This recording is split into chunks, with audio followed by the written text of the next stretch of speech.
بسم اللہ الرحمن الرحیم، اللہ کے نام سے جو رحمان اور رحیم ہے۔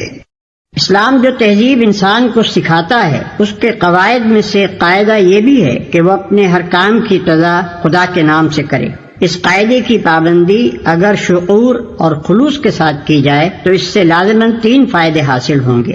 ایک یہ کہ آدمی بہت سے برے کاموں سے بچ جائے گا، کیونکہ خدا کا نام لینے کی عادت اسے ہر کام شروع کرتے وقت یہ سوچنے پر مجبور کر دے گی کہ کیا واقعی میں اس کام پر خدا کا نام لینے میں بجانب ہوں۔ دوسرے یہ کہ جائز اور صحیح اور نیک کاموں کی ابتدا کرتے ہوئے خدا کا نام لینے سے آدمی کی ذہنیت بالکل ٹھیک سمت اختیار کر لے گی اور وہ ہمیشہ صحیح ترین نقطے سے اپنی حرکت کا آغاز کرے گا۔ تیسرا اور سب سے بڑا فائدہ یہ ہے کہ جب وہ خدا کے نام سے اپنا کام شروع کرے گا تو خدا کی تائید اور توفیق اس کے شامل حال ہوگی، اس کی صحیح میں برکت ڈالی جائے گی اور شیطان کی فساد انگیزیوں سے اس کو بچایا جائے گا۔ خدا کا طریقہ یہ ہے کہ جب بندہ اس کی طرف توجہ کرتا ہے تو وہ بھی بندے کی طرف توجہ فرماتا ہے۔ الحمد للہ رب العالمین، تعریف اللہ ہی کے لیے ہے جو تمام کائنات کا رب ہے۔ تعریف اللہ ہی کے لیے ہے۔ جیسا کہ ہم دیباچے میں بیان کر چکے ہیں، سورہ فاتحہ اصل میں تو ایک دعا ہے، لیکن دعا کی ابتدا اس ہستی کی تعریف سے کی جا رہی ہے جس سے ہم دعا مانگنا چاہتے ہیں۔ یہ گویا اس امر کی تعلیم ہے کہ دعا جب مانگو تو مہذب طریقے سے مانگو۔ یہ کوئی تہذیب نہیں ہے کہ منہ کھولتے ہی جھٹ اپنا مطلب پیش کر دیا۔ تہذیب کا تقاضا یہ ہے کہ جس سے دعا کر رہے ہو پہلے اس کی خوبی کا، اس کے احسانات اور اس کے مرتبے کا اعتراف کرو۔ تعریف ہم جس کی بھی کرتے ہیں 2 وجوہ سے کیا کرتے ہیں۔ ایک یہ کہ وہ بجائے خود حسن و خوبی اور کمال رکھتا ہو، قطع نظر اس سے کہ ہم پر اس کے ان فضائل کا کیا اثر ہے۔ دوسری یہ کہ وہ ہمارا محسن ہو اور ہم اعتراف نعمت کے جذبے سے سرشار ہو کر اس کی خوبیاں بیان کریں۔ اللہ تعالیٰ کی تعریف ان دونوں حیثیتوں سے ہے۔ یہ ہماری قدر شناسی کا تقاضا بھی ہے اور احسان شناسی کا بھی کہ ہم اس کی تعریف میں رد اللسان ہوں۔ اور بات صرف اتنی ہی نہیں ہے کہ تعریف اللہ کے لیے ہے، بلکہ صحیح یہ ہے کہ تعریف اللہ ہی کے لیے ہے۔ یہ بات کہہ کر ایک بڑی حقیقت پر سے پردہ اٹھایا گیا ہے، اور وہ حقیقت ایسی ہے جس کی پہلی ہی ضرب سے مخلوق پرستی کی جڑ کٹ جاتی ہے۔ دنیا میں جہاں جس چیز اور جس شکل میں بھی کوئی حسن، کوئی خوبی، کوئی کمال ہے، اس کا سرچشمہ اللہ ہی کی ذات ہے۔ کسی انسان، کسی فرشتے، کسی دیوتا، کسی سیارے، غرض کسی مخلوق کا کمال بھی ذاتی نہیں ہے بلکہ اللہ کا عطیہ ہے۔ پس اگر کوئی اس کا مستحق ہے کہ ہم اس کے گرویدہ اور پرستار، احسان مند اور شکر گزار، نیاز مند اور خدمتگار بنے تو وہ خالق کمال ہے، نہ کہ صاحب کمال، جو تمام کائنات کا رب ہے۔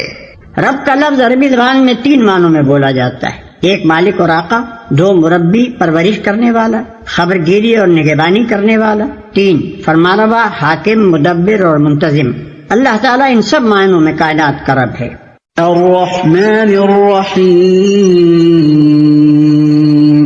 رحمان اور رحیم ہے۔ انسان کا خاصہ ہے کہ جب کوئی چیز اس کی نگاہ میں بہت زیادہ ہوتی ہے تو وہ مبالغے کے صیغوں میں اس کو بیان کرتا ہے، اور اگر ایک مبالغے کا لفظ بول کر وہ محسوس کرتا ہے کہ اس شے کی فراوانی کا حق ادا نہیں ہوا تو پھر وہ اسی معنی کا ایک اور لفظ بولتا ہے تاکہ وہ کمی پوری ہو جائے جو اس کے نزدیک مبالغے میں رہ گئی ہے۔ اللہ کی تعریف میں رحمان کا لفظ استعمال کرنے کے بعد پھر رحیم کا اضافہ کرنے میں بھی یہی نقطہ پوشیدہ ہے۔ رحمان عربی زبان میں بڑے مبالغے کا صیغہ ہے، لیکن خدا کی رحمت اور مہربانی اپنی مخلوق پر اتنی زیادہ ہے، اس قدر وسیع ہے، ایسی بے حد و حساب ہے کہ اس کے بیان میں بڑے سے بڑا مبالغے کا لفظ بول کر بھی جی نہیں بھرتا۔ اس لیے اس کی فراوانی کا حق ادا کرنے کے لیے پھر رحیم کا لفظ مزید استعمال کیا گیا۔ اس کی مثال ایسی ہے جیسے ہم کسی شخص کی فیاضی کے بیان میں سخی کا لفظ بول کر جب تشنگی محسوس کرتے ہیں تو اس پر داتا کا اضافہ کرتے ہیں۔ رنگ کی تعریف میں جب گورے کو کافی نہیں پاتے تو اس پر چٹے کا لفظ اور بڑھا دیتے ہیں۔ درازی قد کے ذکر میں جب لمبا کہنے سے تسلی نہیں ہوتی تو اس کے بعد تڑنگا بھی کہتے ہیں۔ مالک یوم الدین، روز جزا کا مالک ہے، یعنی اس دن کا مالک جبکہ تمام اگلی پچھلی نسلوں کو جمع کر کے ان کے کارنامہ زندگی کا حساب لیا جائے گا اور ہر انسان کو اس کے عمل کا پورا صلہ یا بدلہ مل جائے گا۔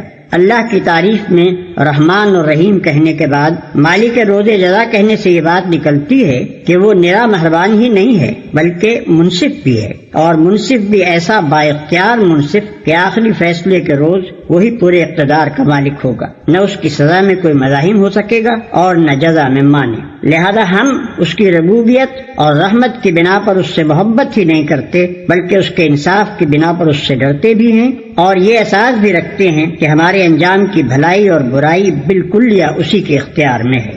إياك نعبد وإياك نستعين ہم تیری ہی عبادت کرتے ہیں اور تجھی سے مدد مانگتے ہیں، ہم تیری ہی عبادت کرتے ہیں۔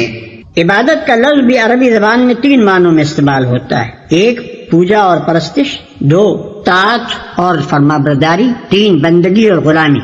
اس مقام پر تینوں معنی بیک وقت مراد ہیں، یعنی ہم تیرے پرستار بھی ہیں، مطیع فرمان بھی اور بندہ و غلام بھی۔ اور بات صرف اتنی ہی نہیں ہے کہ ہم تیرے ساتھ یہ تعلق رکھتے ہیں، بلکہ واقعی حقیقت یہ ہے کہ ہمارا یہ تعلق صرف تیرے ہی ساتھ ہے۔ ان تینوں معنوں میں سے کسی معنی میں بھی کوئی دوسرا ہمارا معبود نہیں ہے۔ تجھی سے مدد مانگتے ہیں، یعنی تیرے ساتھ ہمارا تعلق محض عبادت ہی کا نہیں ہے بلکہ استعانت کا تعلق بھی ہم تیرے ہی ساتھ رکھتے ہیں۔ ہمیں معلوم ہے کہ ساری کائنات کا رب تو ہی ہے اور ساری طاقتیں تیرے ہی ہاتھ میں ہیں اور ساری نعمتوں کا تو ہی اکیلا مالک ہے، اس لیے ہم اپنی حاجتوں کی طلب میں تیری طرف ہی رجوع کرتے ہیں، تیرے ہی آگے ہمارا ہاتھ پھیلتا ہے اور تیری مدد ہی پر ہمارا اعتماد ہے۔ اسی بنا پر ہم اپنی یہ درخواست لے کر تیری خدمت میں حاضر ہو رہے ہیں۔ اهدنا الصراط المستقيم ہمیں سیدھا راستہ دکھا، یعنی زندگی کے ہر شعبے میں خیال اور عمل اور برتاؤ کا وہ طریقہ ہمیں بتا جو بالکل صحیح ہو، جس میں غلط بینی اور غلط کاری اور بد انجامی کا خطرہ نہ ہو، جس پر چل کر ہم سچی فلاح و سعادت حاصل کر سکیں۔ یہ ہے وہ درخواست جو قرآن کا مطالعہ شروع کرتے ہوئے بندہ اپنے خدا کے حضور پیش کرتا ہے۔ اس کی گزارش یہ ہے کہ آپ ہماری رہنمائی فرمائیں اور ہمیں بتائیں کہ قیاسی فلسفوں کی اس بھول بھلیاں میں حقیقت نفس الامری کیا ہے، اخلاق کے ان مختلف نظریات میں صحیح نظام اخلاق کون سا ہے، زندگی کی ان بے شمار پگڈنڈیوں کے درمیان فکر و عمل کی سیدھی اور صاف شاہراہ کون سی ہے۔ صراط الذين أنعمت عليهم غير المغضوب عليهم ولا الضالين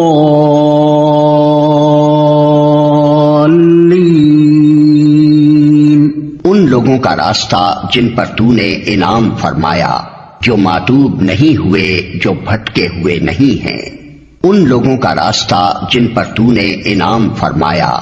یہ اس سیدھے راستے کی تعریف ہے جس کا علم ہم اللہ تعالیٰ سے مانگ رہے ہیں، یعنی وہ راستہ جس پر ہمیشہ سے تیرے منظور نظر لوگ چلتے رہے ہیں، وہ بے خطا راستہ کہ قدیم ترین زمانے سے آج تک جو شخص اور جو گروہ بھی اس راہ پر چلا وہ تیرے انعامات کا مستحق ہوا اور تیری نعمتوں سے مالا مال ہو کر رہا، جو ماتوب نہیں ہوئے، جو بھٹکے ہوئے نہیں ہیں۔ یعنی انعام پانے والوں سے ہماری مراد وہ لوگ نہیں ہیں جو بظاہر عارضی طور پر تیری دنیاوی نعمتوں سے سرفراز تو ہوتے ہیں مگر دراصل وہ تیرے غضب کے مستحق ہوا کرتے ہیں اور اپنی فلاح و سعادت کی راہ گم کیے ہوئے ہوتے ہیں۔ اس سلبی تشریح سے یہ بات خود کھل جاتی ہے کہ انعام سے ہماری مراد حقیقی اور پائیدار انعامات ہیں جو راست روی اور خدا کی خوشنودی کے نتیجے میں ملا کرتے ہیں، نہ کہ وہ عارضی اور نمائشی انعامات جو پہلے بھی فرعونوں اور نمرودوں اور قارونوں کو ملتے رہے ہیں اور آج بھی ہماری آنکھوں کے سامنے بڑے بڑے ظالموں اور بدکاروں اور گمراہوں کو ملے ہوئے ہیں۔